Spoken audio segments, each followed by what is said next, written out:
a nombre de la Librería del Fondo de Cultura Económica José Luis Martínez, del Departamento de Filosofía de la UDG, del Departamento de Filosofía del ITESO y del Centro de Formación del ITESO, así como del Instituto de Filosofía, les doy la más cordial bienvenida a esta conferencia titulada La religión en Carlos Marx. Para mí es un gusto presentar a nuestro ponente de hoy, el padre y también maestro José Vallardo Pérez, un compañero de trabajo y buen amigo, muy querido por sus alumnos. Les comento un poco de la trayectoria de Pepe. Pepe es religioso misionero del Espíritu Santo. Actualmente colabora en el Templo de Cristo Sacerdote y desempeña su servicio como responsable del diseño y realización del voluntariado Félix Royer de su provincia. Además de colaborar como profesor de filosofía en el instituto, es asesor pastoral y social y encargado provincial de la misión Félix Royer con los jóvenes y los ejercicios de espiritualidad para jóvenes. Dentro de sus estudios destacan filosofía y teología en la Facultad Teológica de Milán y en el IFTIM de México, donde obtuvo el bachillerato pontificio en teología por la Universidad Javeriana de Colombia, con la tesis Ese oscuro objeto de la fe, el reino de Dios entre la teología y el psicoanálisis. También cuenta con una maestría en estudios de paz y justicia por la Universidad de San Diego, con la tesis sobre la lógica de las políticas liberales de la construcción de paz y la violencia inherente a ellas. Cuenta con un certificado en teoría crítica y psicoanálisis por 17 Instituto de Estudios Críticos, donde también impartió el Seminario de Estudios Críticos de la Religión. Ha colaborado además en distintas realidades sociales, tanto en comunidades portadoras de VIH y homosexuales, así como en la construcción de paz y reconciliación en comunidades afectadas por la marginación y la violencia en Tijuana, en la promoción espiritual e intelectual de jóvenes y adolescentes en Guadalajara, Tijuana, Italia, así como en la animación de grupos de reflexión teológica y en la creación de espacios de meditación en perspectiva intrarreligiosa cristiano-zen. Trabajó con jornaleros en el altiplano potosino en perspectiva de derechos humanos y laborales, y ha tenido actividad frecuente en el ámbito universitario como capellán y expositor en Monterrey, Baja California y Tijuana, particularmente en temas relacionados con el cine, sexualidad, psicoanálisis y espiritualidad. Pues bueno, los dejo con nuestro ponente el día de hoy.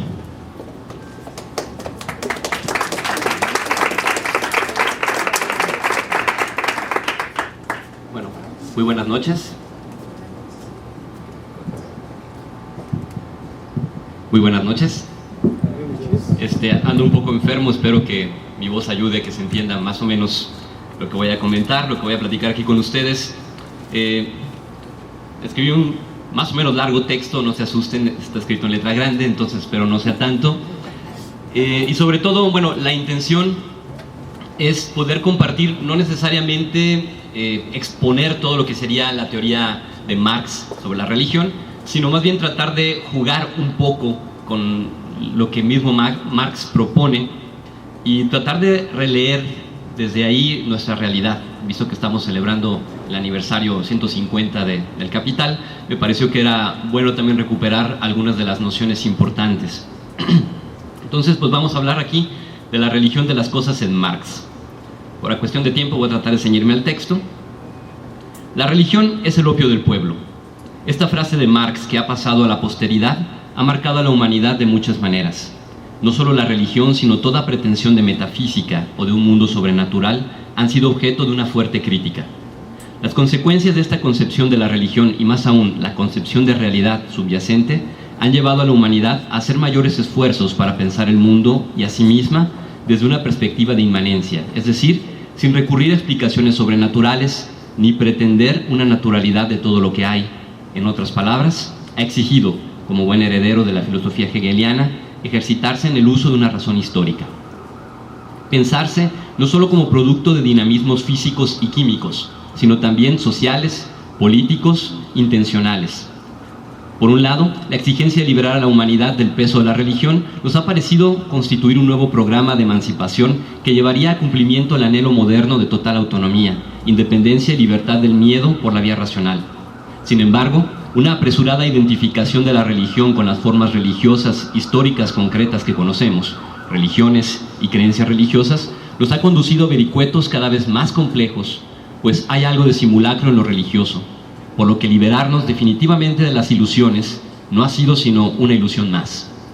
La pretensión de una humanidad libre de los mitos se ha convertido en mito, evocando a Horkheimer y Adorno, es decir, nos hemos lanzado contra una realidad que al parecer no era sino señuelo, y al creernos libres de lo que no era sino señuelo, nos hallamos más radicalmente inmersos en una realidad que no sabemos ya cómo enfrentar.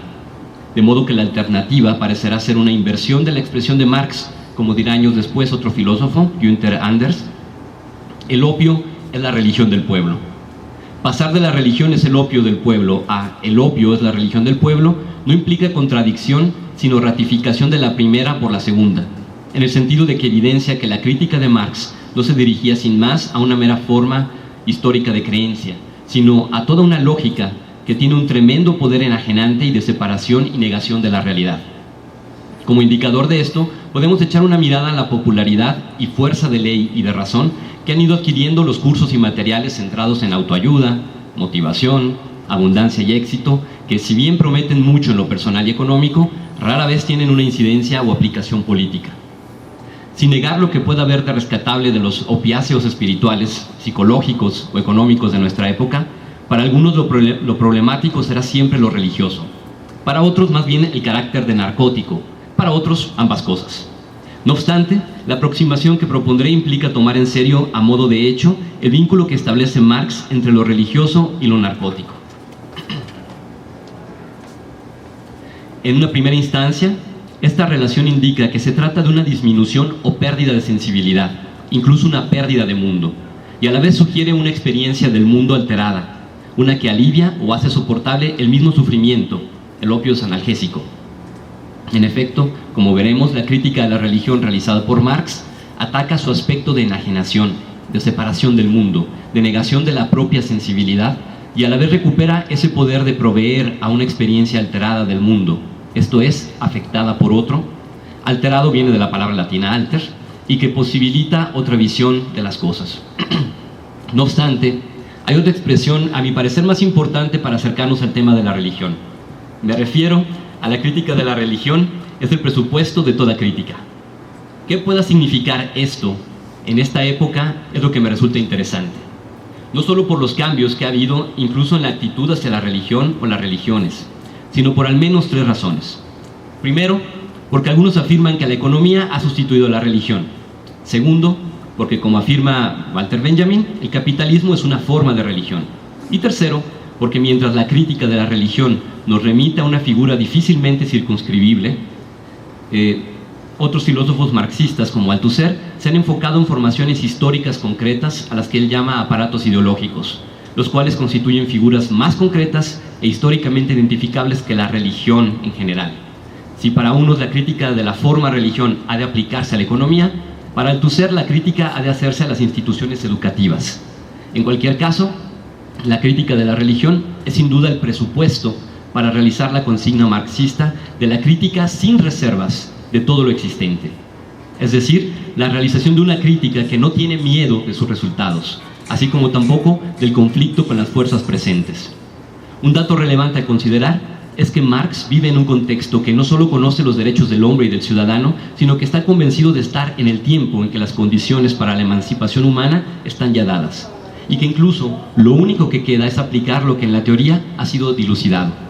Hablamos pues del tiempo del pensamiento que declara al hombre libre, en el cual pudiéramos también ubicarnos nosotros mismos. A partir de este dato del marco de referencia que constituyen los derechos del hombre y la afirmación de su plena libertad, nos colocaremos frente a dos constataciones para comenzar. La primera es de Marx. El hombre no se vio liberado de la religión, sino que obtuvo la libertad religiosa.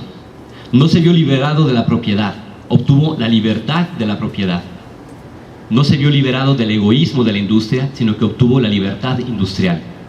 La segunda, de tipo más experiencial, es que entregamos la mayor parte de nuestro tiempo, lo mejor de nuestras fuerzas y energía vital a quienes ni amamos ni nos aman, mientras que dejamos los despojos de nuestro ser y de nuestro tiempo, el cansancio y el hartazgo para quienes amamos y nos aman.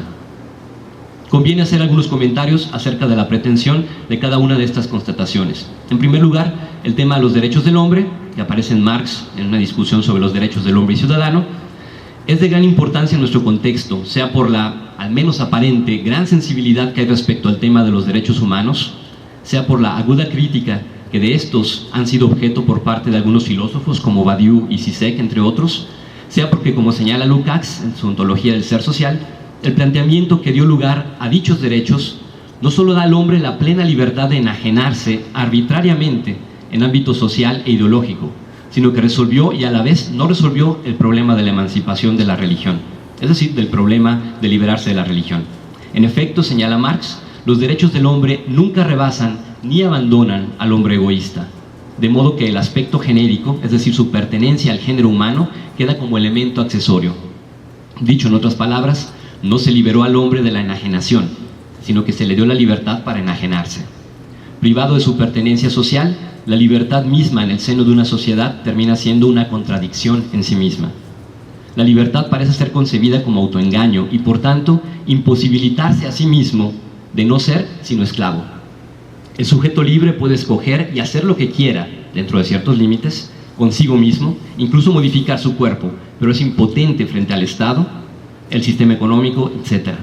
Su libertad consiste en enajenarse, someterse voluntariamente al poder que lo priva de libertad, estetizar las cadenas para que aparezcan como adorno estético que embellece el espacio y no como lo que produce miseria en el mundo.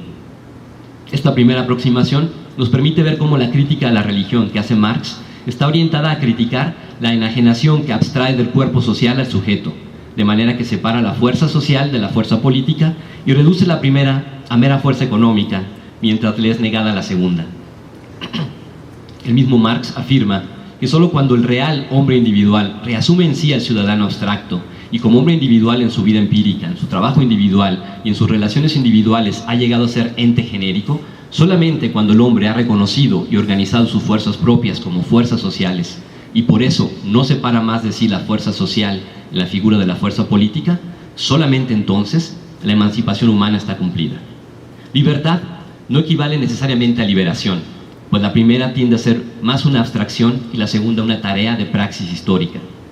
Como podemos ver, el tema de la crítica a la religión en Marx está inherentemente ligado a la cuestión de la emancipación, es decir, que para él se trata de un paso obligado en el proceso de la crítica, a la vez que es un tema primordialmente político, o mejor dicho, es crítico desde lo político. Es un trabajo filosófico claramente arraigado en la historia. Respecto a la segunda constatación, la que se refiere a los destinatarios de la fuerza vital y a los de los despojos, aun cuando se quiera pensar que de forma indirecta el afecto, amor y energía de quienes trabajan llegará a sus seres amados a través de lo que se hace por, mediante o gracias al trabajo, no resulta fácil negar la evidencia de la segunda parte de esta constatación. Los despojos son la heredad de los seres amados. Esta constatación podría ser reconocida como expresión de una realidad específica del mundo del trabajo, no de todos, y aun cuando habrá quien optará por invitar al trabajador a amar lo que hace y amar a los empleadores, colegas, usuarios y consumidores, no cambia lo contrastante de dicha constatación. Los usuarios y consumidores no aman a los que fabrican o elaboran los productos que usan, llámense mercancía de manufactura o servicios, mientras la trayectoria de energías y de despojos sigue en el trayecto ya señalado, sin negar la posibilidad de que haya cierta reserva de fuerza vital para el círculo de la intimidad afectiva. Aún así, conviene señalar que consumidores, usuarios y patrones en realidad no reciben sino el producto del trabajo, de la ejecución de una función. En otros términos, quien recibe pues la energía vital de la fuerza productiva, quien consume la carne viva, es el producto del trabajo, la mercancía.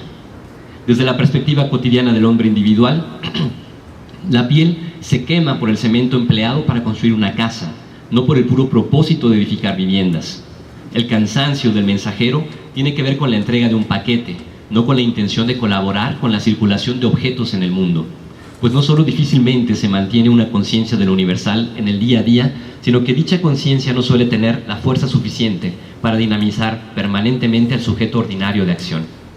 La vida gira en torno a las cosas, no alrededor de una gran finalidad, lo que anticipa ya un punto importante de nuestra exposición, el gran movimiento del capital, que no es sino la reproducción de sí mismo. Carece de otra finalidad. No hay fin último, sino solo el reproducirse a sí mismo. Las cosas, en un sentido que pretendo sostener que es marxista, son la forma visible, la máscara de ese gran proceso paradójicamente autorreproductivo y autodestructivo que es el capitalismo en tanto que religión, la cual es ya no reforma del ser, sino su despedazamiento, como señala Benjamin en su texto Capitalismo como religión. En ese sentido, se orienta pues lo que Marx llama, en uno de sus posibles acepciones, religión. Ahora bien, acometer la tarea que me he propuesto de hablar de la religión de las cosas en Marx entraña al menos dos tareas. La primera, explicar lo que Marx entiende por religión. La segunda, algo más complicada, dilucidar qué es la cosa, o mejor, qué son las cosas en el pensamiento de Marx, pues el tema ha contado con menor atención a nivel de reflexión. Para comprender la concepción de la crítica marxista de religión, es necesario comprender, aunque sea de manera elemental, el concepto de ideología. La ideología, basada principalmente en la distinción entre realidad y su representación, considera esta última como mediación de la relación de los hombres con la realidad. Mediación que simultáneamente altera y determina tanto la actividad de los seres humanos realizada en el mundo, como el conocimiento humano de dicho mundo. Como representación, la ideología es una objetividad fantasmagórica, no en el sentido de que exista una realidad distinta a la material, sino de que no se identifica con elementos materiales tangibles, aunque sí está constituida por las relaciones sociales entre los hombres. Las ideas no tienen para Marx una existencia independiente de las relaciones sociales, sino que son su expresión y producto. Lo contrario, la afirmación de la autonomía de las ideas con respecto del mundo histórico es lo que afirma la ideología. Puesto en otros términos, el viejo problema que plantea la pregunta ¿cómo aplicar la teoría en la práctica? Es un problema típico de la ideología. Pues Marx diría que más bien hay que preguntarse ¿de qué práctica, de qué forma de relaciones sociales es expresión esta teoría? Si la ideología establece y determina nuestras relaciones sociales y objetivas, es decir, si hace de las relaciones sociales relaciones objetivas absolutas, es decir, que no pueden cambiar, y niega las relaciones sociales que subyacen a las relaciones objetivas, es decir, se nos olvida que las cosas fueron hechas también por hombres, la ideología tiene una función muy importante social y epistemológicamente en la construcción del mundo en que vivimos. Años después de Marx, Althusser dirá que es gracias a la ideología que somos sujetos, pues es sujetos a ella y por ella que somos reconocidos como tales. Sin embargo, al ser la relación imaginaria con las condiciones reales de existencia, la ideología suele fungir como mediación de encubrimiento y o distorsión de lo que realmente ocurre, del estado real de las cosas. Esto no implica inmediatamente que lo opuesto de la representación sea lo real, sino que la representación o el aparecer, en tanto que ideológicos, distorsionan las relaciones históricas, de manera que mantienen un orden de poder. Mientras más autónomas e independientes nos aparecen las ideas y representaciones del mundo, más expuestos estamos a ser sometidos mediante una falsa conciencia. La crítica de esta apariencia o representación de las cosas y de las ideas que tenemos del mundo es esencial para poder conocer las relaciones sociales y de producción que hacen del mundo el mundo en cuanto tal. Por eso Marx no propone una actitud meramente escéptica ni meramente crítica en términos de límites de facultades respecto a nuestra capacidad de conocer el mundo, al estilo de Descartes o de Kant. Antes bien, la perspectiva materialista histórica exige que el conocimiento sea social y políticamente crítico. En otros términos, es una praxis reveladora y más aún transformadora. Como lo afirma en sus tesis sobre Feuerbach, si la vida social es, en esencia, práctica, todos los misterios que descarrían la teoría hacia el misticismo encuentran su solución racional en la práctica humana y en la comprensión de esta práctica. Y por ello, los filósofos no han de limitarse a interpretar de diversos modos el mundo, sino que ante todo han de transformarlo. Consecuentemente, el conocimiento o es histórico, es decir, social y político, o no será sino un engaño. De ahí que, al ser para Marx la religión una de las tantas formas de la ideología, y como tal un producto histórico, esa puede influir también sobre las transformaciones sociales. En alguna de sus acepciones, sobre todo en su fase aún feuerbachiana, Marx consideraba la ideología como un conjunto de ideas y representaciones que son imagen invertida de las relaciones sociales, en las que son esas ideas y representaciones las que determinan la historia real, aunque en la realidad sean más bien las relaciones y personas las que determinan tanto la historia como las ideas. Ahora bien, el interés de Marx en realizar una crítica de la religión, más allá del contexto de la polémica con Bauer respecto a la cuestión judía, es decir, sobre la posibilidad de una emancipación religiosa con o sin una emancipación política, puede quedar más claramente reflejado en el siguiente texto extraído de su introducción a la crítica de la filosofía del derecho de Hegel. Abro la cita. El hombre es su propio mundo, estado, sociedad. Estado y sociedad que producen la religión como conciencia tergiversada del mundo, porque ellos son un mundo al revés. La religión es la teoría universal de este mundo, su compendio enciclopédico, su lógica popularizada, su pundonor espiritualista, su entusiasmo, su sanción moral, su complemento de solemnidad, la razón general que lo consuela y justifica. Es la realización fantástica del ser humano, puesto que el ser humano carece de verdadera realidad. Por tanto, la lucha contra la religión es indirectamente una lucha contra ese mundo al que le da su aroma espiritual. Cierro la cita. Criticar la religión no tiene por propósito específico su destrucción, lo cual equivaldría a lanzarse ferozmente contra una fotografía del enemigo, mientras el enemigo se mofa desde otro lugar. Criticar la religión tiene por propósito hacer posible una crítica real de la política y de la economía que se escudan debajo y detrás de lo religioso. Se trata más de superación que de destrucción, aunque el término Aufhebung, alemán, que comprende ambos, superación y destrucción, pero dado el carácter dialéctico que tiene, más bien sería superación el sentido que podría tener al final. Como él mismo lo indica, la crítica de la religión desengaña al hombre para que piense, actúe, dé forma a su realidad como hombre desengañado que entra en razón, para que gire en torno a sí mismo y por tanto en torno a su sol real. Tras la superación del más allá de la verdad, la tarea de la historia es ahora establecer la verdad del más acá. La crítica del cielo se transforma así en crítica de la tierra, la crítica de la religión en crítica del derecho, la crítica de la teología en crítica de la política. En palabras de Lukács, la religión es la lógica del mundo en su forma popular, es representación de ese mundo. De ahí que en su calidad de teoría general del mundo, la religión es de entre las formas de ideología aquella cuya crítica puede ser más significativa y crucial. Por eso es que la crítica a la religión es el presupuesto de toda crítica. Develar y criticar la lógica y teoría general de un mundo, del espíritu que le proporciona una mística, ha de dar pie a un desmontaje de ese mundo, a reconocer las relaciones históricas que sostienen el montaje con apariencia de naturaleza e incluso de derecho que le han permitido llegar a ser.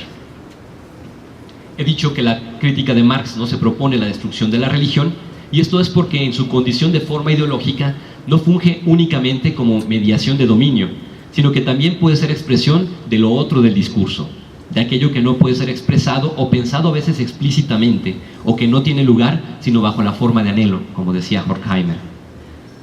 Abro una cita de Marx. La miseria religiosa es a un tiempo expresión de la miseria real y protesta contra la miseria real. La religión es la queja de la criatura en pena, el sentimiento de un mundo sin corazón y el espíritu de un estado de cosas embrutecido. Es el opio del pueblo. Cierro la cita. Aunque esta última expresión suele ser empleada más bien como argumento en contra de la religión, dado el conjunto de situaciones que le preceden en el texto, miseria real, queja de la criatura en pena, sentimiento de un mundo sin corazón, espíritu en un estado de cosas embrutecido, las cuales no son ni fácilmente tolerables y para nada deseables, podríamos considerar la posibilidad de que más que una crítica sea una razón para no desecharla del todo. De hecho, es mi convicción que la religión en el pensamiento marxiano es la expresión de la criticabilidad de toda obra humana, por lo que criticar la obra humana conlleva conservar una realidad criticable a propósito para no dar ni por descartada ni dejar en el olvido la importancia de la tarea de la crítica. Pienso que posiblemente la función del tótem en la película Inception, no sé si la han visto, El Origen, tenga esa misma función. La idea de conservar un objeto que, estando aún en un espacio que creemos que es la realidad, nos ayuda a recordar que posiblemente esa no sea la realidad. Y eso mantiene una puerta abierta. En ese sentido creo que la película pudiera iluminarnos. Un dato relevante de la crítica de la religión llevada a cabo por Marx es que se mantiene fiel a su perspectiva social y general, por lo que no la conduce ni reduce al mero ámbito del individuo particular, aunque se ocupa de él. Así lo plantea expresamente, abro la cita: la crítica de la religión desemboca en la doctrina de que el hombre es el ser supremo para el hombre, y por tanto en el imperativo categórico de acabar con todas las situaciones que hacen del hombre un ser envilecido, esclavizado, abandonado, despreciable. Cierro la cita. El objetivo de lo genérico es salvar lo concreto, no al revés, pero sin que los individuos concretos pretendan ocupar en su particularidad el lugar de lo genérico. Es decir, no pretender volverme yo lo universal. En razón de esta intencionalidad emancipadora y dignificadora, es que es necesario dar un paso más en nuestro análisis y pasar de la crítica de la religión a la crítica de las cosas. Por una parte, dice Marx, en la producción material, en el verdadero proceso de la vida social, pues esto es el proceso de la producción, se da exactamente la misma relación que en el terreno ideológico se presenta en la religión, la conversión del sujeto en el objeto y viceversa. De hecho, según propone la segunda de las dos constataciones de las que partió esta reflexión, la dinámica propia del mundo del trabajador sigue la misma lógica de la religión del tipo sacrificial criticada por Marx. Abro la cita. Respecto al trabajador que, mediante el trabajo, se apropia de la naturaleza, la apropiación aparece como enajenación, la actividad propia como actividad para otro y de otro, la vitalidad como sacrificio de la vida, producción del objeto como pérdida del objeto en favor de un poder extraño. Cierro la cita. Vamos a hablar de las cosas en Marx, entonces. En su libro Comunismo para niños, Vini Adamczak afirma que el capitalismo es el ideal económico en el que, es el sistema económico en el que las cosas gobiernan a las personas. Por cierto, el libro es altamente recomendable. Lástima que solo está en inglés, pero muy bueno. Para ilustrar esta idea, basta recordar que partiendo de una concepción de trabajo más ligada a lo productivo material, vemos cómo los desplazamientos geográficos e ideológicos de una persona ordinaria están ordenados no por una búsqueda subjetiva, sino por ir a su trabajo, a construir piezas para planchas, automóviles, etc., y por cumplir los estándares y metas de producción fijados por algo o alguien más. La mayor parte del tiempo y de su energía gira en torno a esas cosas. Si las cosas producidas dejan de ser relevantes, el efecto puede ser devastador y sin duda muy sentido por las personas. El paso de la producción artesanal a la producción industrial exigió la especialización en el uso de las máquinas, con la consecuencia de que quien dedicó su vida a especializarse en el uso de una determinada máquina, con frecuencia quedó excluido como inútil cuando esa quedó descontinuada. Asimismo, el usuario de un vehículo tiende a configurar sus desplazamientos cotidianos acorde a las condiciones y requerimientos de dicho vehículo, desde quien puede circular incluso sobre espacios verdes angostos sin problema, con una bicicleta, hasta quien debe ir a la gasolinera, llantera y mecánico e incluso sufrir el tráfico, en el caso del automóvil o autobús. El famoso Viernes Negro o Black Friday, con sus ya bien conocidas peleas y manifestaciones agresivas entre compradores, ilustra también cómo las cosas gobiernan a las personas, incluso en un nivel más emocional. Las cosas dictan al hombre lo que debe hacer, no viceversa.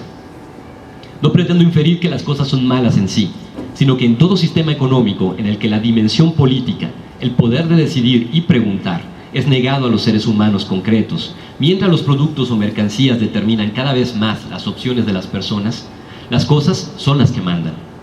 Pasamos de el show debe continuar a la producción del consumo deben continuar.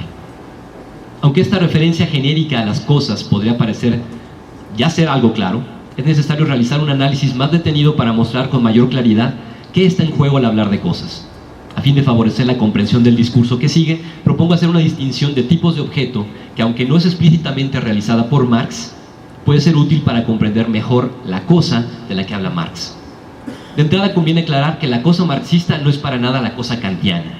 No se trata de un noúmeno o una cosa en sí que resulta incognoscible. Antes bien, Marx parte de lo concreto, por lo que la cosa es bien conocida debido a que es producida. La cosa es la apariencia de un mundo histórico concreto. Esto se explicará mejor más adelante. En tanto que materia, recordando el interés científico de Marx, la cosa pertenece a un mundo de objetos que es también un mundo histórico, un mundo de relaciones. Según la ubicación dentro del entramado de relaciones de este mundo histórico, se puede hablar de, empieza la categoría, objeto naturaleza, objeto mercancía y objeto antropológico. Hay un cuarto objeto, el objeto dinero o el capital, pero este resulta ser muy distinto y mucho más complejo que los otros tres, y de él no me ocuparé mucho en esta exposición. El objeto naturaleza corresponde a aquellos objetos que son materia prima, que no son producidos por el trabajo humano y que a su vez son condición material de posibilidad de la obra transformadora humana. Sin materia prima no hay valor ni producto alguno. Aunque se les podría llamar cosas, De ordinario, el nombre con el que se les designa es muy específico, en tanto que materia prima o materia ajena al proceso de producción, piedras, madera, etc. Este tipo de objeto es casi el margen de la historia, ya que remite a ese ámbito del mundo de lo no puesto por el hombre, ámbito al cual también el mismo hombre pertenece, ya que decir naturaleza es un modo de decir que el individuo no es el fundamento de sí mismo. Se trata de lo que originariamente constituía el ámbito de la religión. El objeto antropológico es el ser humano. De hecho, fiel a la crítica feuerbachiana de la filosofía de la conciencia hegeliana, Marx ya no habla de conciencia sino de hombre. Este cambio terminológico es importante, ya que con ello se consolida el giro materialista que se opone al idealismo hegeliano y confiere importancia a otros aspectos del ser humano distintos de la mera autoconciencia, como el cuerpo, los afectos, la sociabilidad, lo político, etc. Hablar de objeto antropológico permite mantener la noción de historia y, en concreto, de una historia hecha por hombres que se encuentran en el mundo, sin lo cual la crítica misma propuesta por Marx carecería de sentido. Un objeto difícilmente encuadrable es el objeto dinero, ya lo decía. Comenta Marx, el dinero es no solo un objeto, sino el objeto de la sed de enriquecimiento, incluso la fuente de la sed de enriquecimiento. El dinero, en cuanto forma corporeizada de la riqueza respecto de todas las sustancias particulares en las que ella consiste, tiene al menos 3 determinaciones: como medida del valor, como medio de cambio y como existencia autónoma respecto de la circulación y que da lugar a la acumulación. Conforme a esta lógica, en estadios posteriores del desarrollo del capital, lo imaginario llega a entrar en el dominio de la mercancía, en la medida en que se restringe la capacidad de composición imaginativa, lo mismo que se comercializa el conjunto de los elementos imaginales prefabricados.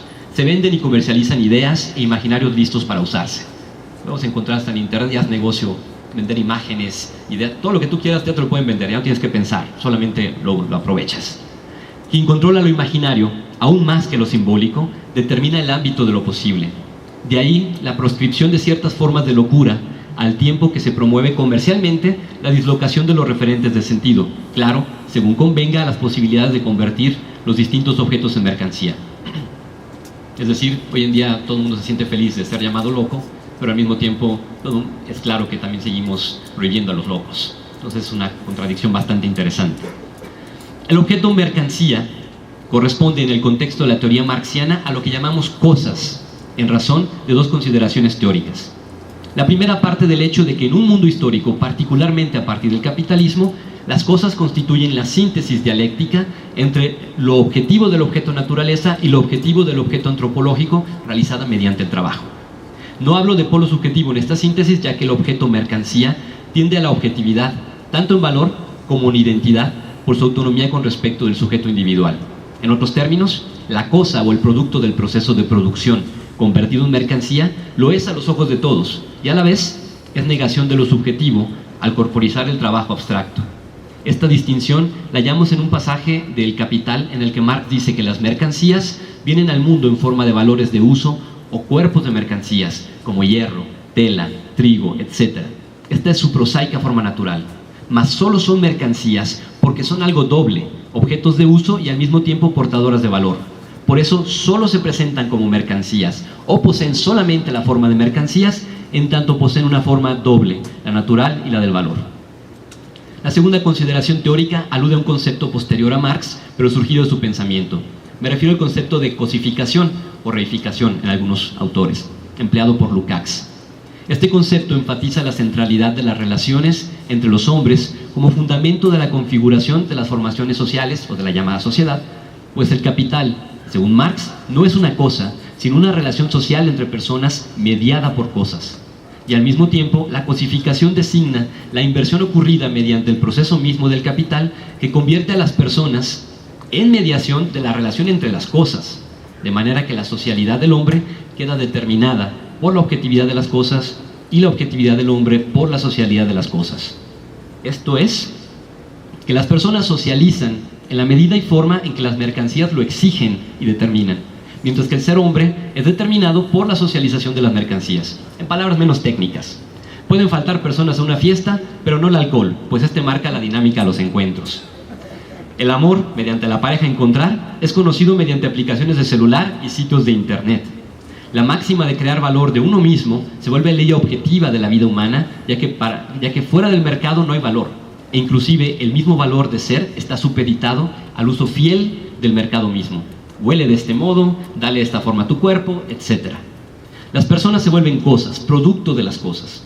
Insistiré una vez más en que el interés de estas observaciones es solo señalar una dinámica social determinada por las cosas con el fin de propiciar una praxis emancipadora y no una hipersensibilidad intolerante a toda forma de determinación exterior, la cual no escapa tampoco a la dinámica de la mercantilización. Por más que nos peleemos con los cánones de belleza y todo lo demás, al final de cuentas se pueden volver negocio también esos cánones nuevos. Si ser flaco vuelve negocio, ser gordito también. Entonces eso no nos salva. Vemos pues que el objeto mercancía, o simplemente la mercancía, es fundamental para comprender qué sea la cosa en el pensamiento de Marx. En primer lugar, la mercancía es un objeto externo, una cosa que por sus propiedades satisface necesidades humanas de cualquier clase, ya surjan del estómago o de la fantasía.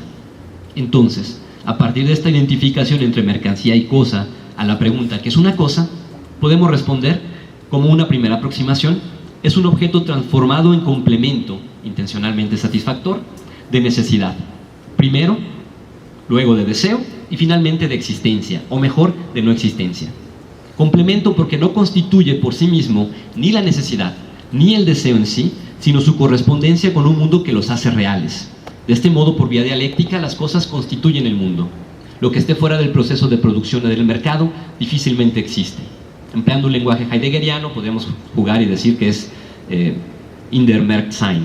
La cosa no es la cosa en sí kantiana, pero tampoco un objeto natural, sino lo que es en el mercado, es el ser en el mercado.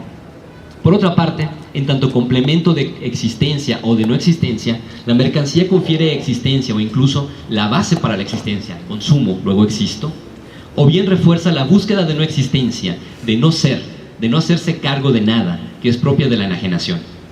Podemos darnos cuenta con cuántas aplicaciones podemos tener hoy en día y otros objetos con la finalidad de no hacernos cargo de nada, exactamente.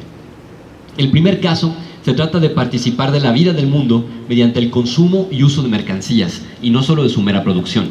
En el segundo, se trata de desentenderse del mundo, de lo que conlleva el ser sujeto autónomo mediante el consumo y uso de mercancías, al grado de dejarse llevar por el flujo de circulación de las mercancías.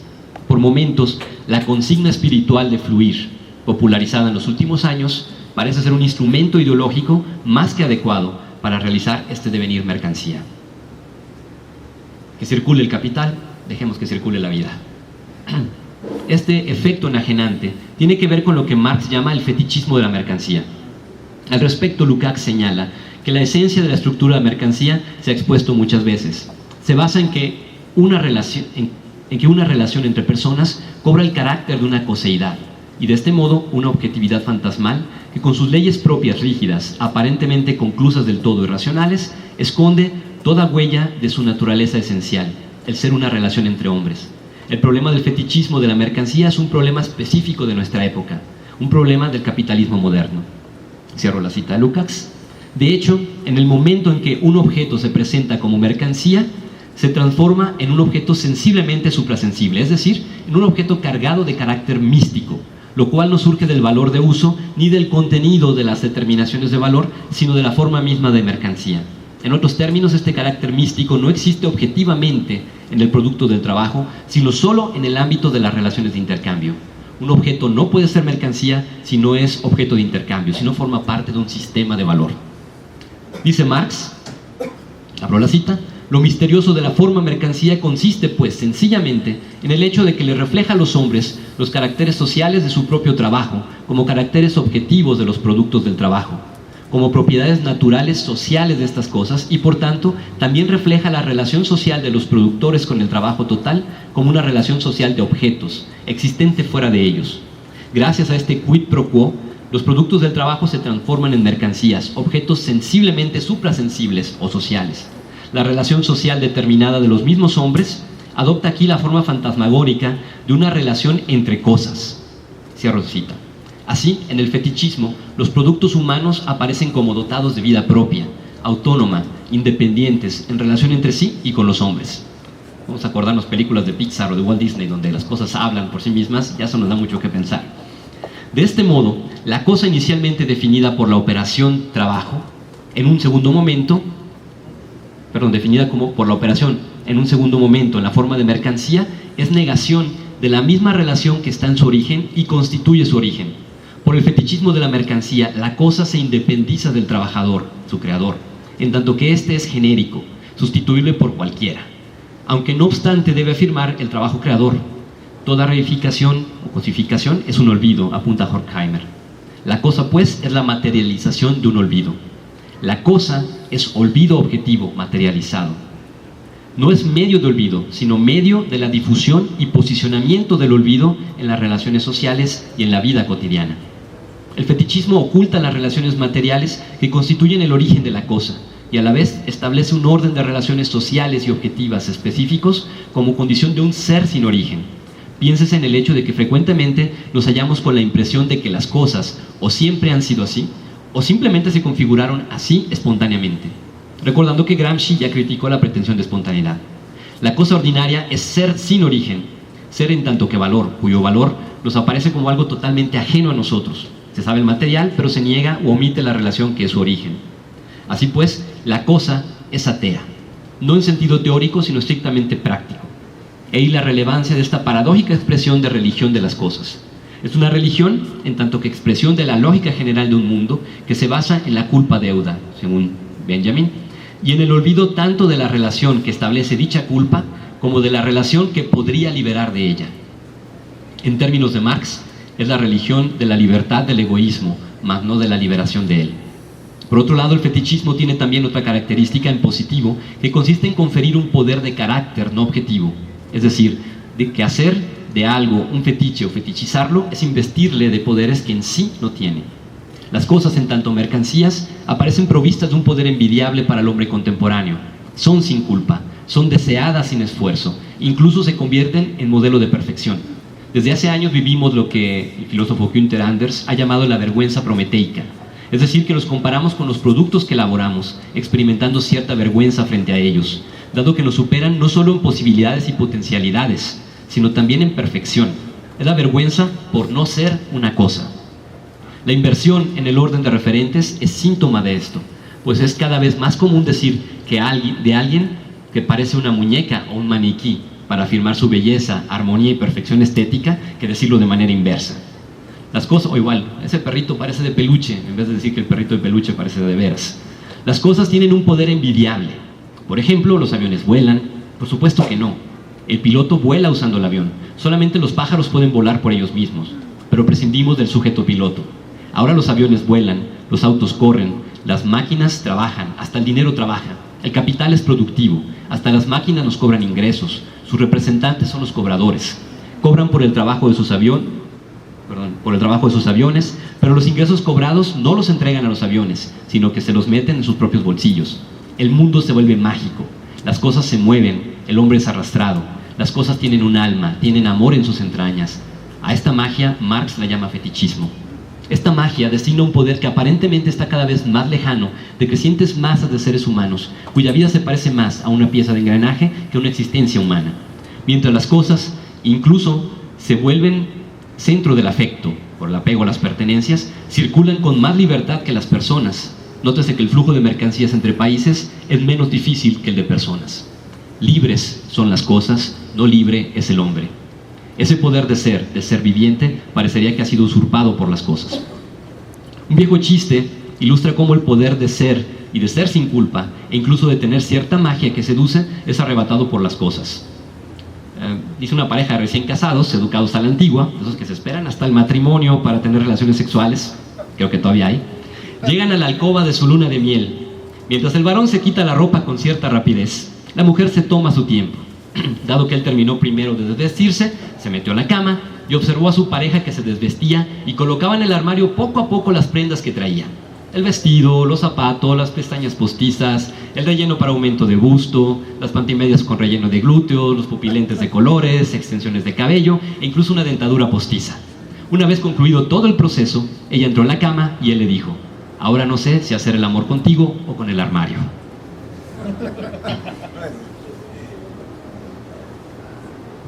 También pasa con los hombres, pero creo que lo ocultamos mejor. Las cosas no solo gobiernan la vida de las personas, sino que incluso mientras nos llevan a la desilusión respecto de toda realidad, se nos presentan como las detentoras del poder seductor, como vimos en el chiste. De esta manera, sea como ser sin origen, sea como objetos detentores del poder de ser sin culpa, ser deseable, las cosas se muestran como negación en varios sentidos. Ya casi acabamos. Las cosas son la forma concreta de la negación en nosotros o a nosotros. El concepto de cosa viene a ser el concepto universal de la negación, en tanto que podemos constatar incluso cómo la compra de objetos ofrecidos por el mercado no solo dista de ofrecer algo concreto, como la felicidad, que sigue siendo un abstracto, sino que evidencia nuestra carencia de lo ofrecido, cuando no es el caso de que también cree dicha carencia. La serena inconsciencia de comer una manzana solo por comerla ha sido sustituida por la amarga experiencia de comprar y comer una manzana, con la desazón de no saber qué sentido tiene hacerlo, en especial cuando su contribución para el gran objetivo de la felicidad abstracta es prácticamente nulo. Es decir, la pretensión de hallar un sentido a un gesto sentido, esto es propio de la sensibilidad, ha absorbido y aniquilado los sentidos, la sensibilidad. Como ejemplo, tenemos la gran interrogante acerca de la sexualidad, si lo sentido tiene o no un sentido, o si debe o no tenerlo. Y ahí en esto me podría echarme tierra a mi misma institución, pero bueno, no es el tema hoy. Las cosas corporizan el no a mí, de ahí la insatisfacción en la satisfacción obtenida. La cosa es la forma concreta de la negación, no de lo que está fuera de alcance del trabajo humano, sino la negación de la posibilidad de ser fuera de él o del sistema de valor. Fuera del mercado no hay salvación, no hay ser. Es la absorción por el modelo, la forma, y más en específico por la forma del intercambio. Conforme las formas de relación social se reducen a una sola o a un solo modelo, el del intercambio, se reducen las posibilidades de ser y de vivir de otro modo. Cada día se vuelve más difícil, si no es que imposible, en varias regiones del planeta, vivir sin ser parte de la cadena productiva, al grado que se criminaliza o desecha a los inútiles e improductivos, o se rechaza a quienes no participan de la lógica del trabajo. La cosa es la negación de la igualdad como principio de todo valor o significado. Esto no ocurre de inmediato, pues un objeto conserva el valor de uso en cierta medida, pero conforme más se realiza el proceso del intercambio y de reproducción, más se acelera este proceso de identificación como negación. Esto se puede ilustrar en el caso del arte. El aura propia de la obra de arte, el aquí y ahora que forma parte de su creación, según apuntaba Benjamin, se pierde conforme la reproducción de la obra se instituye y realiza de forma mecánica y en cantidad creciente. Así, lo significativo de lo único en Occidente, conforme al modelo del individuo egoísta, desaparece en la medida en que se reproduce, aunque cabe mencionar que en Oriente, dado que maneja otra concepción de la obra de arte, tiende a considerarse más bien su perpetuación por la reproducción. Hablamos pues en el caso occidental de la mercancía transformada en precio.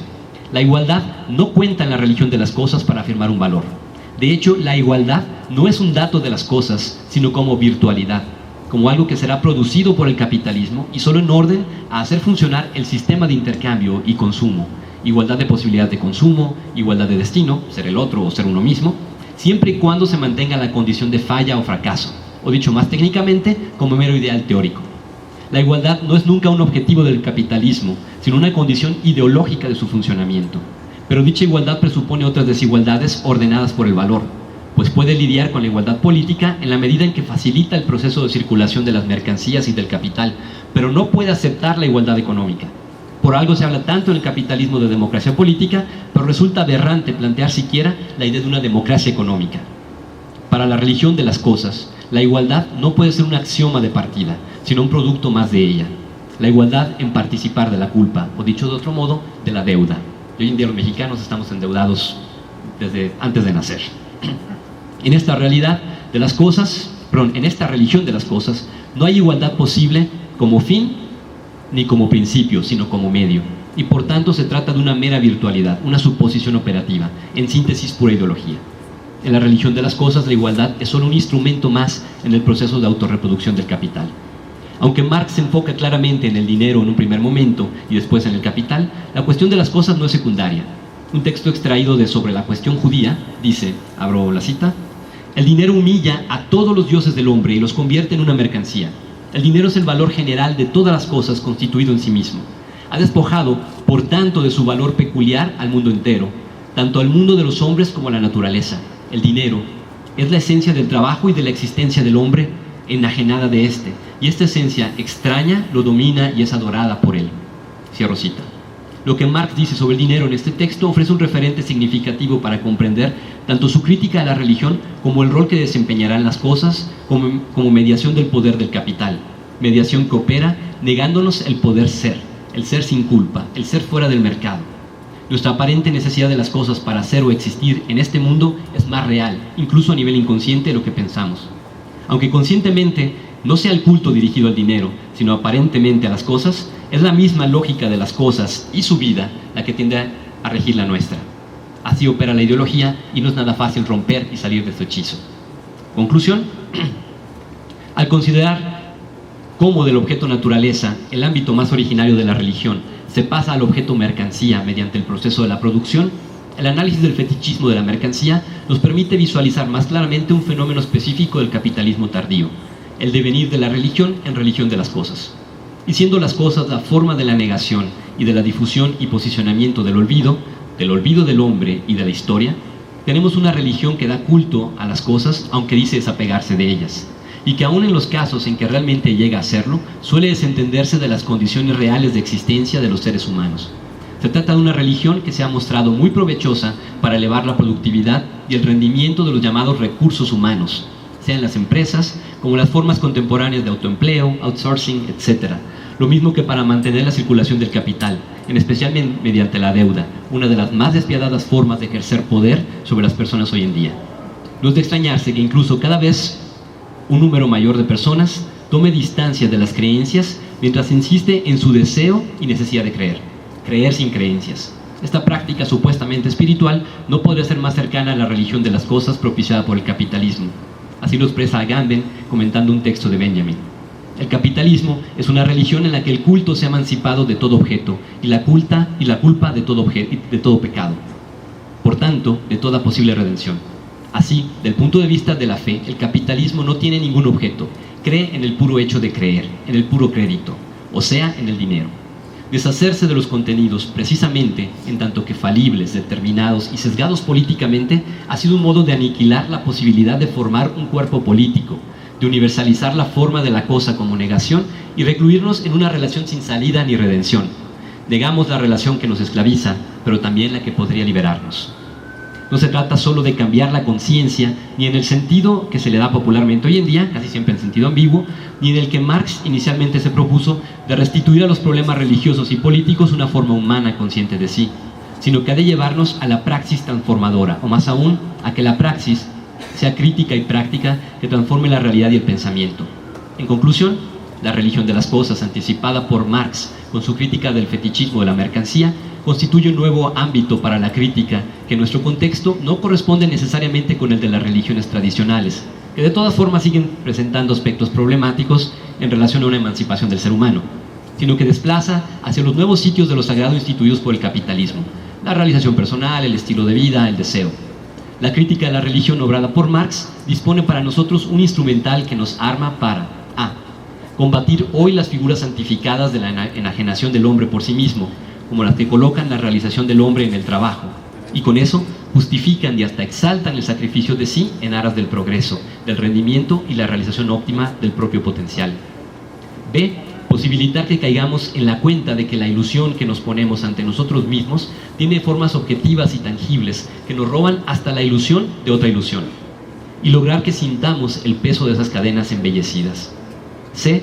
Desenmascarar los dinamismos de nihilismo que derivan en el sinsentido y vacío existencial que acompañan como efecto a las cosas, en tanto que mero envoltorio y apariencia de una realidad olvidada y negada, y que son reforzados por la actitud que, bajo la apariencia de crítica, pretende hacernos olvidar que la crítica no es fin, sino medio para realizar el trabajo de la denuncia, dejarse mover por la indignación, afirmar la fraternidad, es decir, no solo criticar todo y no comprometerse con nada. Combatir lo sacralizado, rehabilitar el sentir y el imaginar, y abrir horizontes inciertos es una forma de introducir en el mundo la criticabilidad de las cosas, al estilo del ateísmo de Feuerbach, que él definía como la negación de Dios en tanto que negación de la negación del hombre. Es introducir la crítica del olvido del hombre y del otro en un mundo de cosas, esto es, la negación de las relaciones históricas que entretejen el mundo del hombre y de los seres concretos que forman parte de ellas. Así, como ratificar la afirmación gratuita y política de los seres por encima del mundo del valor. Esta afirmación es el corazón mismo de la igual libertad de Balibar, que creo, solo acompañada de la fraternidad, podría conducirnos por el camino de la emancipación. Muchas gracias.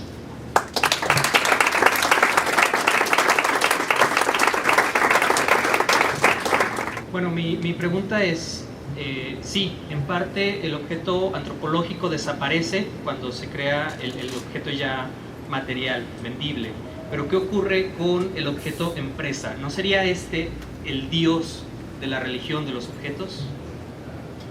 Bueno, propiamente, digamos que la empresa sería como su iglesia, por decirlo así en términos más normales. Sería su forma institucionalizada, ¿verdad? Pero propiamente, bueno, siguiendo a Benjamin, que para mí es autoridad en esto, más bien el Dios propio de la religión de las cosas es el dinero, o no propiamente el capital. Pero la empresa sería su iglesia, o su lugar de talleres de cursos de autoayuda, como lo quieran llamar, pero sí. Se me hizo muy interesante el tema, y más porque usted es padre católico, ¿no? Y mi pregunta específica, yo hace tiempo leí la crítica al derecho de la filosofía de Hegel, donde hace la crítica muy puntual con respecto a la religión. Desde su punto de vista, el tema es con respecto precisamente a eso, o sea, la religión en las cosas desde el punto de vista de Marx. Esa crítica tan brutal, ¿cómo lo ve la Iglesia desde su seno? Bueno, por eso una parte decía que sí es ambigua la relación, porque por una parte decimos desapegarnos de las cosas y por otra parte las tenemos muy bien arraigadas. Por otra parte, creo que ha sido una aportación, no diría propiamente de la Iglesia, pero sí del cristianismo, lo que es una crítica a toda forma, bueno, en realidad no es exclusivo del cristianismo, lo hereda del judaísmo, y después el cristianismo retoma del judaísmo la crítica a la fetichización de las cosas, a convertirlas como en un ídolo. Pero el cristianismo lo que hace no es otra cosa que restituir nuevamente el valor a la materia. El principio de la encarnación, no vamos a hablar aquí de teología, pero la idea, el énfasis del dogma de la encarnación en el cristianismo es reforzar esta idea de que la materia cuenta, ¿verdad? De que la materia es importante y no es desecho. Sí hubo algunas herejías que más bien decretaban lo contrario, pero para el cristianismo eso es lo importante. Hablar ya como iglesia, creo que a nivel instituciones es un tanto ambiguo, porque el discurso institucional, por una parte tenemos recientemente la encíclica del Papa Francisco, la Laudato Si, sobre el cuidado de la casa común, que de alguna manera recupera el valor de las cosas, tiene una crítica constante también hacia las formas del capitalismo y la cultura del descarte, pero aún así, por otra parte, tenemos todavía muchas prácticas que digamos que se quedan como diciendo en las puras cuestiones externas, y cuando entramos a los ámbitos de conciencia o de comprensión misma de cómo se entiende la iglesia dentro de la sociedad, todavía nos quedamos cortos. Falta dejar que cale precisamente esta idea de que las cosas son las que nos dominan, tanto así de que, bueno, digo, hay un poema de León Felipe que tal vez lo puede aclarar mejor, no me lo sé de memoria bien, pero decía, había un hombre que una vez tenía una doctrina y puso la doctrina en un libro, traía la doctrina en un libro, y el libro lo traía sobre el pecho, junto al pecho, no en el pecho. Y un día entonces crearon un arca, y el arca se tragó al libro con la doctrina, y después crearon un templo y el templo se tragó al arca, y el arca se tragó al libro y el libro a la doctrina. Entonces es un problema que conforme más tenemos, más complicado se hace vivir sin esas cosas y no entrar en el rejuego de cómo hacer una crítica que nos permita sí coexistir con los demás sin quedar amarrados por ellas. Tal vez por eso Francisco de Asís era tan inteligente, que decía, mientras menos tengo, menos me preocupo. Pero hoy en día parece que no podemos vivir sin tener, y es ahí donde tendríamos que ver cómo, tendríamos que entender un tener, o mejor dicho, un usar, que no implique necesariamente estar apegados o definidos por las cosas. Pero sí, mi institución le falta todavía. Buenas noches a todos, buenas noches, Pepe. Una pregunta, ¿no crees tú que de manera, digamos, velada, para que ejercitemos la mente, Marx no tanto es que nos diga, o si nos plantea de manera general, que bueno, la religión es el opio de los pueblos? Yo comprendo, para mí, en lo personal, espero si están de acuerdo, ¿no? A ver, ¿qué piensan ustedes?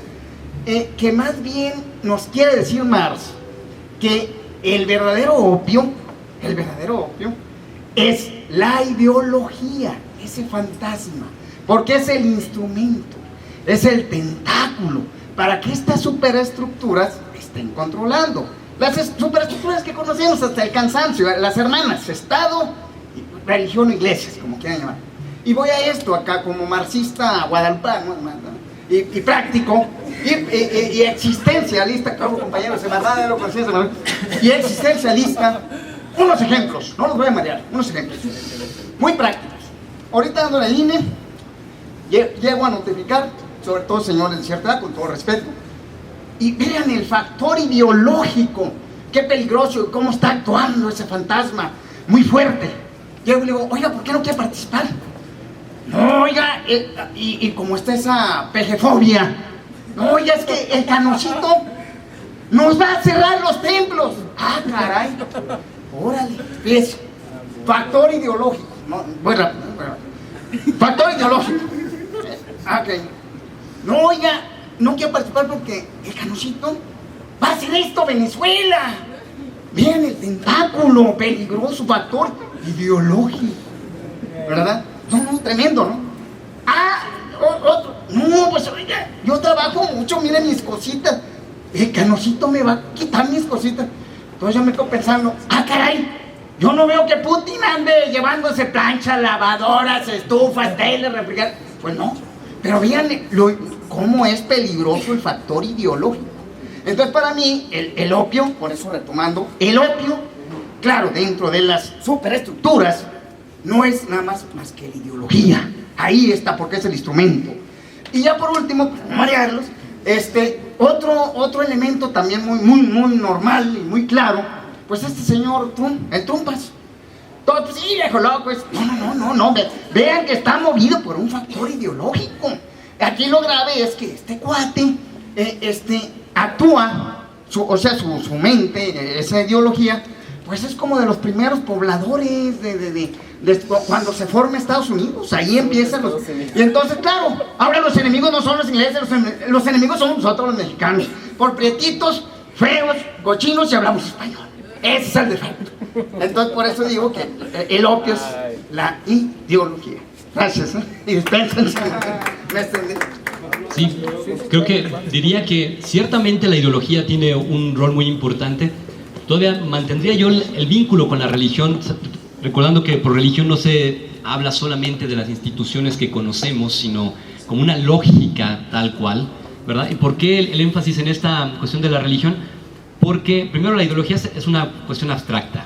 No voy a meter a hacer la explicación de Althusser, pero no la encontramos históricamente de manera tangible. En cambio, la forma religiosa la encontramos hasta en quien simplemente dice, tengo dinero, estoy seguro en toda mi vida. Y es una especie de acto religioso, tengo toda la confianza de vivir. Dogma. Exacto, es un dogma de fe, ¿verdad? Es decir, y por otra parte, yo diría que sí, volvemos a la cuestión de la pantalla. O sea, había quien alguna vez me decía, es que ¿para qué la iglesia? Que es, digo, tiene mucho de criticable, pero decía, pues es la basura, hay que dejarla morir y no sé qué. Digo, bueno, a lo mejor se estás yendo con el señuelo. De fondo, lo que yo capto que Marx critica es la política que está escondida y que dice, pues yo lanzo un señuelo, ataca el señuelo mientras la política hace todo lo que le da la gana. El problema con las formas religiosas, incluso esa que cita, es que de fondo no es una cuestión religiosa lo que está ahí, es una cuestión política. Incluso las mismas dificultades que la iglesia experimenta es porque a veces confunde o quiere resolver como si fuera un argumento meramente teológico, algo que en realidad tiene bases y raíces muy políticas.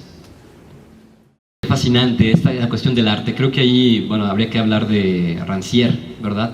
Pero básicamente diría, estaba leyendo propio hoy, que curiosamente Tomás de Aquino decía que el arte se basa sobre la naturaleza de las cosas, y diría, curiosamente, ahora el arte se basa sobre la no naturaleza, sino sobre el estatus de mercancía de las cosas. Entonces, por ejemplo, Baudrillard nos hablaría de un simulacro, es decir, nos dice que las cosas son una apariencia que ocultan detrás nada. Entonces, el problema es que si antes ocultaban algo, ahora nos damos cuenta de que ocultan nada. Y ese vaciamiento del arte, por eso señalaba al final esta cuestión de las derivas del sinsentido y del nihilismo, han hecho que mientras más se reproduce el arte, o se ha hecho reproducible, por ejemplo, pues llamarlo de cualquier cosa, llamarlo arte, nos pone en el entredicho de saber si hay algo detrás o no. Si es posible que haya una injerencia de lo político dentro del arte o no, y si hay una posible injerencia del arte dentro de lo político o no. Al respecto, Walter Benjamin dice que asistimos a la estetización de la política, es decir, que todo lo que se hace políticamente ahora tiene que ser estéticamente atractivo, llamativo, que llegue, y la respuesta es una politización del arte, es decir, el arte tendría que volver a incidir, ¿verdad? Entonces, sin duda es un problema bastante complejo, no vamos a poder abordar aquí, pero lo que diría es que sí es posible que el arte sea parte de esta religión, de este culto de las cosas, porque inclusive hay quien dice, por ejemplo, Marcel Duchamp dice que lo que hace que un objeto sea arte es que se encuentra en una galería. Si no está en la galería, posiblemente no lo es, ¿verdad? Entonces ahí tenemos el problema de quién lo dice y todo lo demás, pero en el fondo seguimos con una cierta religión de cosas porque sigue ejerciéndose un culto respecto a la reproducción. El ready-made, es decir, las cosas ya hechas, dice Duchamp, las cosas ya están hechas, no tienen valor. Retoma Nietzsche, dice, no tienen valor en sí mismas, en realidad estamos jugando con lo que ya hay. Entonces, una religión de las cosas nos hace que nuestra concepción del arte esté condicionada también por la misma idea del valor. Salirnos de eso implica repolitizar, no solo economizar, sino volver a la política, que creo que es lo que hace Rancière.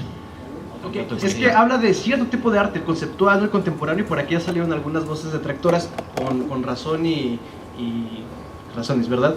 Pero yo me refiero a este arte que ha marcado historia, ahora sí que no sé si sea otro nivel, pero me refiero a que ha marcado la historia del arte, que viene a ser la pintura, la escultura, y que nos va armando, o sea, pues sí, el arte, digamos, no sé si quedaría mal decir otro nivel, pues, pero que nos ha heredado la historia, ¿no? Y que ha formado una historia precisamente del arte, y tiene producción, técnica, maestría y demás. Ahí estaríamos en la discusión de Boris Groys, que se citaba sobre los que decían que había que abolir los museos. Dicen, ¿por qué lo más viejo tiene que tener más valor que lo más nuevo? Entonces entramos en la cuestión del valor nuevamente. Entonces, ¿por qué darle más valor al arte antiguo que al arte moderno? Entramos nuevamente en la cuestión del valor. Bueno, claro que nunca he leído Marx, pero estaba viendo el otro día una conferencia en la que contrastaba a Marx con, no me acuerdo si Nietzsche o Foucault o con los dos, que decía que para Marx el concepto de, bueno, primer ejemplo de libertad, decía, está corrompido por el capitalismo, pero había un concepto pues incorrupto de libertad, y decía, pues para Foucault, no me acuerdo bien de quién estaba hablando, decía, pues no, ese otro concepto puro también es un constructo social, y yo le preguntaba si estás de acuerdo con esa postura, y en caso de que no sea así, si crees que hay alguna manera de sostener el modelo marxista sin atribuirle ninguna cosa inherente a las cosas, es decir, que todo sea fetiche de mercancía. No sé si me explico. Sí. Mira, Marx es materialista histórico, por lo tanto sería una contradicción decir que Marx quisiera una realización de su propuesta sin las cosas. Marx no va a proponernos salirnos de la historia, sino es estar dentro de la historia tratando de buscar la manera de tener relaciones que sean de veras emancipadoras, ¿verdad? Pero no va a pedirnos que nos olvidemos de las cosas. Bueno, desde tu postura o pensamiento, ¿crees que actualmente las cosas como tal le pueden agregar una plusvalía o un valor agregado a las mismas cosas, y que ya no solamente sea el trabajo del ser humano el que puede lograr o generar esto? Bueno, en las condiciones en que estamos, diría que las cosas ya carecen de un valor en relación al trabajo, en relación al material de que están hechos. Hoy en día está claro que el valor se le atribuye la marca, es decir, son puros abstractos. Entonces no está determinado el valor de las cosas más que por abstracciones. Pero si estuviéramos en un contexto en el que tuviéramos dificultades para comer, por ejemplo, te aseguro que el alimento o las materias primas para hacer el alimento empezarían a tener nuevamente un valor, ¿verdad? Pero por las condiciones en que estamos nosotros aquí, básicamente el valor de las cosas ya no viene de ellas mismas, es resultado de una abstracción. Hola, soy Juan. ¿Qué relación hay entre las palabras God en inglés, Dios, gold, que es oro, y good, que es artículo que significa bueno o que significa mercancía. Nos han vendido a Dios como una mercancía y es buena. Tenemos al oro gold como God y es una mercancía. O sea, esta es una santísima trinidad terrenal. ¿Y qué relación hay entre esas palabras que están tan pegadas a nosotros y que, salvo alguno que otro, casi todos siempre vemos a God como God y lo vemos good? Sí, de hecho hasta sería como un juego de palabras también con bien y bienes y todo eso, ¿no? En última instancia, yo creo que habría que volver a recomprender que en sus orígenes Dios como concepto, como figura, ha fungido como el referente de valor y criterio de muchísimas cosas, ¿no? Ya Nietzsche lo dice cuando habla de la muerte de Dios. Dice, ¿qué será de nosotros después de la muerte de Dios? Ya no habrá ni arriba ni abajo, ni adelante ni atrás. O sea, ¿por qué? Porque era el punto de referencia. Entonces, la asociación entre el oro, Dios, pues de alguna manera u otra, nos va recordando que ha sido como el referente de valor. Hoy que estamos en una especie de politeísmo, parecería, en realidad somos más monoteístas, porque, como bien lo dices, el capital sigue siendo, al menos de una manera hegemónica, un referente fundamental. Pero las palabras nos pueden ayudar a darnos cuenta mucho de las relaciones que hay detrás de los conceptos y de las cosas mismas. Por algo Foucault hablaba también de eso, las palabras y las cosas. Quería preguntar principalmente si hay una diferenciación entre la valorización de las cosas a lo largo de la época. Y me explico más. Una buena parte del incremento del consumo a nivel mundial se dio a partir de la Segunda Guerra Mundial, cuando se empezó a hacer una condición estética sobre las cosas y disminuir el valor funcional de las mismas. Entonces, desde ahí ya hay una diferenciación entre lo que es el valor de una cosa en determinada época y otra. Porque ustedes me pueden decir, no, las cosas son los nuevos dioses. Ok, se las compro. Pero cuéntenme, ¿cuántos de ustedes y cuánto tiempo han cambiado de celular? ¿Cuántas veces hemos cambiado de dioses? Sí, lo interesante aquí es que por eso se maneja la cuestión de la forma, que es abstracta, ¿verdad? Cambio de celular, pero sigo teniendo celular, sí, ¿verdad? El objeto sigue estando ahí. Y yo creo que lo que señalas del cambio de la valorización es muy interesante y muy importante. ¿Por qué? Porque nuevamente, volviendo también a la pregunta que decías, lo que da valor hoy en día a las cosas ya no es lo funcional necesariamente, sino el abstracto, el fantasma que se vende.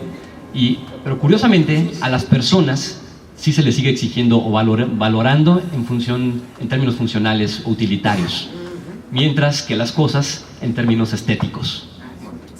Esa inversión es sumamente interesante y por eso, tal vez por eso la envidia de las cosas que les tenemos, que nos quieren por bonitos, no por útiles, pero no. ¿Y te sientes con estatus con esa chica?